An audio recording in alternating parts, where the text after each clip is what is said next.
I thought I was going to die from the sound of her laughter. Not from pain or anger, at least not at first. It was shock.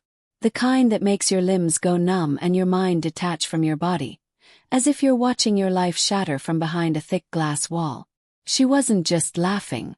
She was comfortable. Usual. Like she had just told me she was going to the grocery store instead of what she really said. "Stop being ridiculous," Marissa sighed, tying her hair into a loose knot. "It's just one night with my crush. I need this to prove I'm still desirable by other men." I stood in our bedroom doorway, fingers still curled around the clean laundry basket I'd brought in. One of her sweaters slipped off the side and landed silently on the floor, but neither of us looked at it. "One night," I repeated, like my brain couldn't process the arrangement of those words. She rolled her eyes, irritation flashing across her face. "Don't make it dramatic, Evan. God. You always make everything so serious." Everything except our marriage, apparently. The word crush echoed in my head long after she walked past me, grabbed her purse, and disappeared into the bathroom. I stood there staring at the doorframe, heartbeat stuttering, lungs burning like I'd run miles instead of standing still in my own home. We had been married 8 years. I remembered a version of her who used to hold my hand in public like she was afraid to lose me. A version of her who once cried because I worked late too many nights in a single week. A version that whispered, "Promise we'll never get boring." And now she needed another man to remind her she wasn't. I didn't yell. That scared me more than anything. I picked up the fallen sweater and folded it slowly, methodically, as though neat edges could straighten something crooked inside me. That night she dressed carefully. Not for us. For him. She wore the red dress. The one she'd worn on our anniversary last year. The one she'd said made her feel powerful. I leaned against the kitchen counter, silent, watching her reflection in the dark glass of the microwave. "You don't have to look like someone died," she said, slipping into her heels. "It's not betrayal if I told you first." I almost laughed at that. Almost. "Who is he?" My voice came out quieter than I expected. "Afraid." She hesitated. That pause told me everything before she even spoke. "Dylan." The name burned. Of course it was Dylan. The coworker she'd mentioned casually for months. The funny guy from marketing. The one who just got her. "Be back tomorrow," she muttered, grabbing her coat. And just like that, my wife walked out the door to sleep with another man while I stood in our kitchen with a folded sweater and a shattered heart. That night was long. Long like drowning is long. I sat on the living room floor after midnight with the lights off and the TV on mute, watching shadows crawl across the wall. My phone buzzed twice. "Going to stay over. Don't wait up." No apology. No softness. Just logistics. I imagined them. I hated myself for it, but my mind painted pictures anyway. Her laugh in a room that wasn't ours. Her fingers in someone else's hair.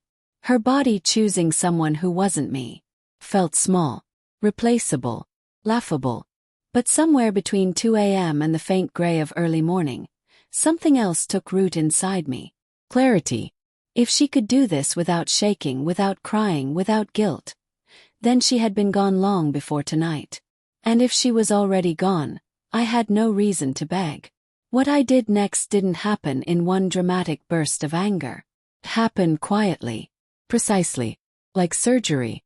The next morning I showered, shaved, and went to work like normal. I smiled at coworkers, answered emails, drank my coffee slowly. During lunch, I called a lawyer I'd been meaning to contact for months but never had the courage to. "I think I'm ready," I said when the woman on the line asked how she could help. By evening I had printed bank statements, gathered paperwork, and organized things she had never once bothered to understand. Insurance, savings, accounts. She came home late afternoon. Her hair was messy in a way that wasn't accidental. Her lipstick was gone. She smelled like a hotel. She tried to act normal. That hurt most of all. "Hey," she said, tossing her purse over the chair. "I'm starving. Did you eat?" I looked at her. Really looked.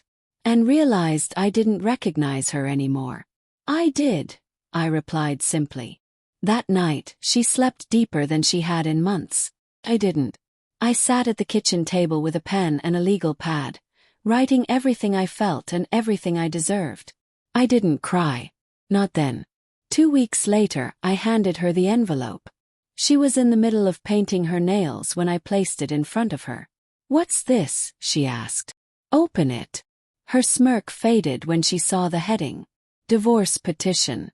"You're joking," she laughed nervously. "This is your way of being dramatic, right?" I stayed calm. That's what crushed her the most. "No. This is me being done." Her face drained of color. "You can't be serious." "It was one night." I tilted my head slightly. "You told me it wasn't about sex. You said it was about proving you were still desirable. So I took that seriously." She stood up abruptly. "Evan, stop. You're overreacting now." I slid another paper across the table. Photos. Screenshots. She blinked at them. Messages. Her text. The hotel reservation under her email. The late-night voice note she'd sent to Dylan that I'd heard because she'd forgotten to log out of her tablet. "You went through my stuff," she whispered. I nodded slowly. When my wife told me she needed another man to feel alive, I figured I deserved to know more than the lies. Her hands trembled. "I thought you'd be upset," she said quietly. "I didn't think you'd throw everything away." Finally felt it then. That deep break inside my chest. "You threw it away when you walked out that door in the red dress." For the first time since I'd known her, she started to cry. Real sobs. Ugly ones. "I didn't think I'd lose you," she said. "I thought of all the nights I'd waited up for her. All the times I'd chosen her. All the pieces of myself I'd slowly given away just to be enough. You lost me the moment I wasn't enough and you didn't care." She tried to touch my hand. Pulled back. That small movement shattered her more than any shout ever could. The divorce wasn't loud or dramatic. It was cold, efficient, like the end of something that had already died. Months later, I saw her at a grocery store. She looked different. Tired. Smaller. She watched me from the cereal aisle like she wanted to say something. I felt a flicker of pity. Not love. Not anger. Just distance. She finally whispered, "You look better." He nodded. "I feel like myself again." She swallowed. "I thought one night wouldn't matter." I met her eyes. One night doesn't destroy a marriage. The choice to not protect it does. I walked away before she could answer. And for the first time in years, I didn't feel broken. Felt free. Because what I did next wasn't revenge. It wasn't cruelty. It was choosing myself when she never did.